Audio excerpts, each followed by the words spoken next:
I don't approve of the dirty tricks brigade in politics at all. I think it's absurd. And the Conservative Party, in a desperate attempt to get itself over the line, has resorted to a number of dirty tricks, and it's impossible to ignore them and to see this as a concerted effort. There's two which are of particular importance. The first one, Richard Tice has flagged up. He's not flagged up enough evidence to prove that it's a dirty trick, but when placed against the other, it looks significantly more convincing. And I don't think it's absolutely watertight. But the idea of candidates being bribed and being persuaded to stand aside, to withdraw their candidacy in return for a job in the local council, in return for a safe seat. It's not in the Conservative candidate's gift to offer that safe seat. Gavin Williamson, in his constituency, a Reform UK candidate, stood aside at the last minute on the 7th of June.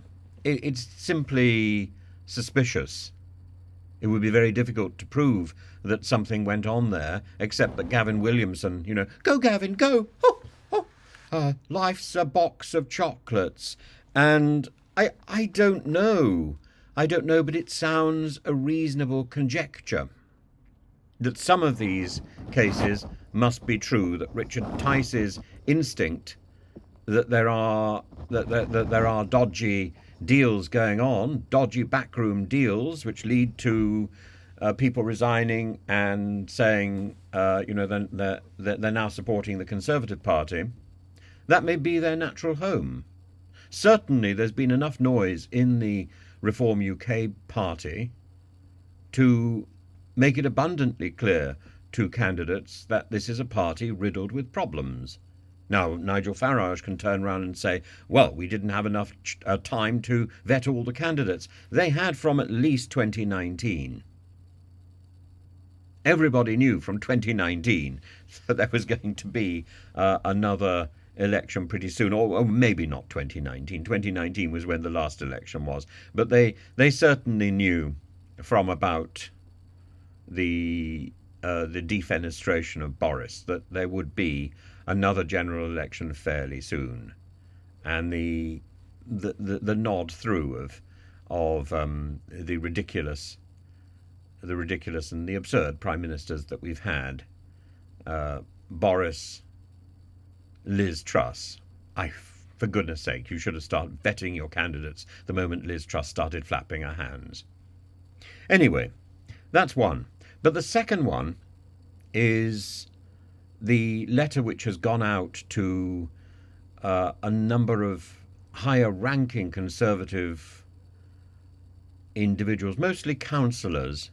It's a letter which is dated the July 2044, and it talks about having a supermajority and a Labour supermajority, and everything has gone wrong, and you didn't do anything when you could have done.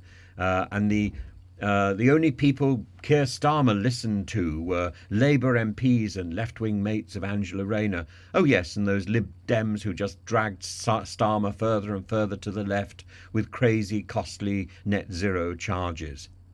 I've got higher taxes now, it goes on.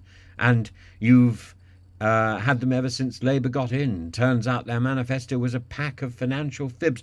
The point is, this letter is really badly written. It's signed Heidi. I don't know who Heidi is. And it's some sort of wheeze that we're in a time machine and we've got a letter from the future saying how bad it's been for the last 20 years. Because Labour got in on July the 4th.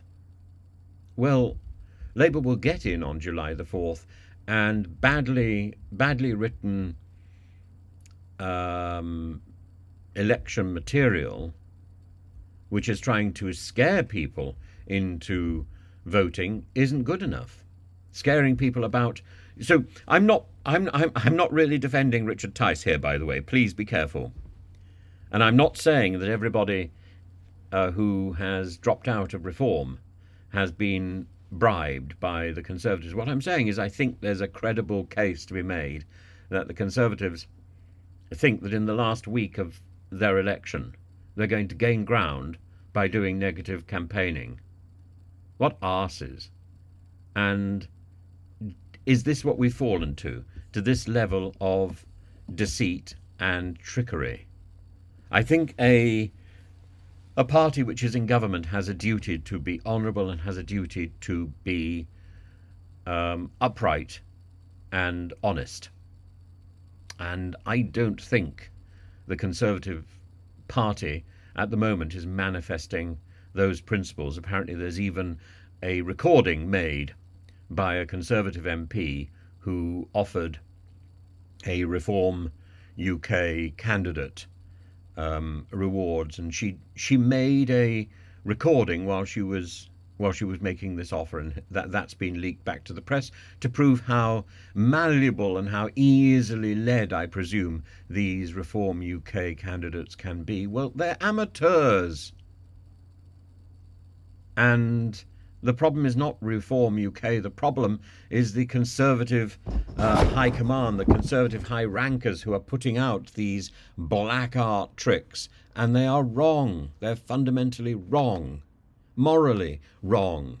Politically, maybe even, I don't think even politically astute. I was going to say maybe even politically astute, but they're not. If this is what we have with a party that has been in government for 14 years, we do not want them. And the Labour Party ought to be very, very careful, because this is what happens in power if you can't do anything and if you've not got a vision. So Rishi Sunak talks about the plan, but he's never articulated what that plan is, except to stop the small boats, which he's never managed to do, except Rwanda, which is absurd. And Rishi Sunak says everything's costed and everything's in the manifesto. I've looked at the manifesto. I've looked at the manifesto backwards and forwards, and there is nothing there. And even Tony Blair says there's not enough there to actually get you through a parliament. There's not enough there. All we are going to see with the Labour Parliament, with this super majority or whatever it might be, is more of the same, and some desperate wriggling to find more ways to tax, because there isn't enough money, there isn't enough sense, there isn't enough promise. We need to have greater debate. We need to pull away from the slogans, and we need to start to have more honest, more mature government. And I'm not sure that the Labour Party's proposals meet those demands.